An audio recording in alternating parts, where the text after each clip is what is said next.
जिस गन्ने से गुड़ इतना काला होता है उसकी चीनी इतनी सफेद कैसे हो गई? केमिकल्स उसमें डाले जाते हैं। और मैं एक चीनी मिल के अधिकारी जो मैनेजर है, मैं उनकी बात आपको बता रहा हूं। उन्होंने कहा कि मुझे लगभग 12 साल हो गए चीनी मिल में काम करते हुए, और जब से मैंने काम करना शुरू कर दिया चीनी मिल में, तभी से मैंने घर में चीनी लाना ही बंद कर दिया। मैं तब से अपने बच्चों को चीनी खिलाता ही नहीं हूं, जबकि नौकरी से सैलरी वहीं से मिलती है, मगर चीनी नहीं। मैंने कहा कि आखिर कौन सी घटना घटी जिसके कारण से आपने ऐसा किया? तो उन्होंने बताया एक छोटी सी घटना कि चीनी मिल में जो ये पानी निकलता है ना, चीनी के बनने के बाद उस प्रोसेसिंग में जो पानी निकलता है, उस पानी में वो सारा केमिकल भी मिक्स रहता है, और उस पानी को चीनी मिल वाले लोग अक्सर एक टंकी में जमा करके रखते हैं। ये सभी चीनी मिल वालों के पास में होता है, आप भी कभी जाएंगे तो आपको भी पता चलेगा। वो टंकी में वो पानी रखा जाता है, लेकिन रोज रोज प्रोसेसिंग हो रहा है, रोज चीनी बन रही है, रोज बहुत सारा पानी आ रहा है, तो आखिर कब तक? एक टंकी की क्षमता है ना, कितने दिनों तक वो टंकी खाली रहेगी? भर जाती है, भरेगी तो फिर क्या करेंगे? खाली करना है। तो क्या किया था चीनी मिल के लोगों ने? सोचा कि छोड़ो ना, अब कहां जाएंगे उसको फेंकने के लिए कहीं दूर, क्योंकि अब उतनी बड़ी टंकी जिसमें हजारों गैलन पानी है, उसके लिए ट्रांसपोर्ट में कितना खर्च आएगा, तो बेहतर होगा रात के अंधेरे में कहीं खेत में डाल देते हैं। क्योंकि जनरली फैक्ट्रियां तो होती हैं ऐसे ही बिराने में, तो कहीं डाल देते किसी खेत में, क्या पता चलेगा पानी है कि चीनी मिल का पानी है, क्या है। तो ये सोचकर मैनेजमेंट वाले लोगों ने रात में ही उस पानी को खेतों में छुड़वा दिया, और नतीजा ये हुआ कि उस खेत की सारी फसल जल गई, मिट्टी बंजर हो गई।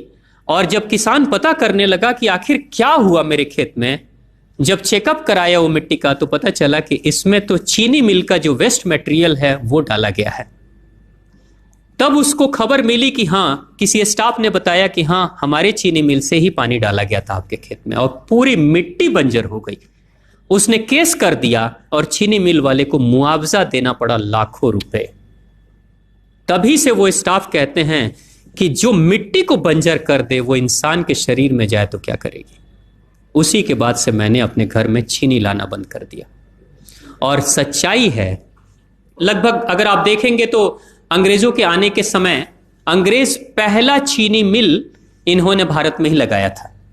पहला चीनी मिल भारत में ही अंग्रेजों का लगा, और अंग्रेजों ने चीनी की शुरुआत की। भारत के लोग गुड़ खाते थे, चीनी नहीं खाते थे।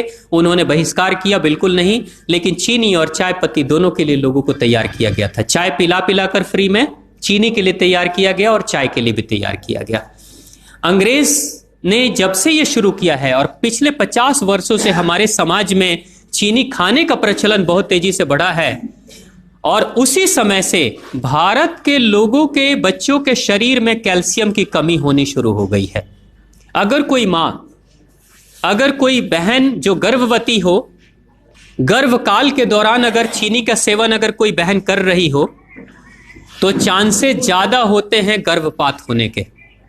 कोई मां अगर बच्चे के जन्म से पहले 1 साल पहले से ही चीनी छोड़ दे और सामान्य भोजन करे, अपना ही दूध बच्चे को पिलाए, और कम से कम 5 साल तक बच्चे को चीनी ना खिलाए, खुद को चीनी ना खिलाए, उस बच्चे को कभी भी ऑस्टियोपोरोसिस की समस्या नहीं हो सकती। कैल्शियम की कमी उसके शरीर में कभी नहीं होगी। चीनी जब जाती है आपके शरीर में, तो बाहर जब निकलती है तो अकेले नहीं निकलती, कैल्शियम लेकर निकलती है। चीनी कैल्शियम लेकर निकलती है, हड्डियों को गलाकर निकलती है।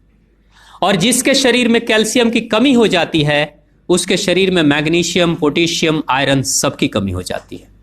कैल्शियम वो तत्व है कि जिसके शरीर में कम हो जाए, सारे तत्व कम हो जाएंगे, और कैल्शियम की कीमत पे चीनी हम खाते हैं।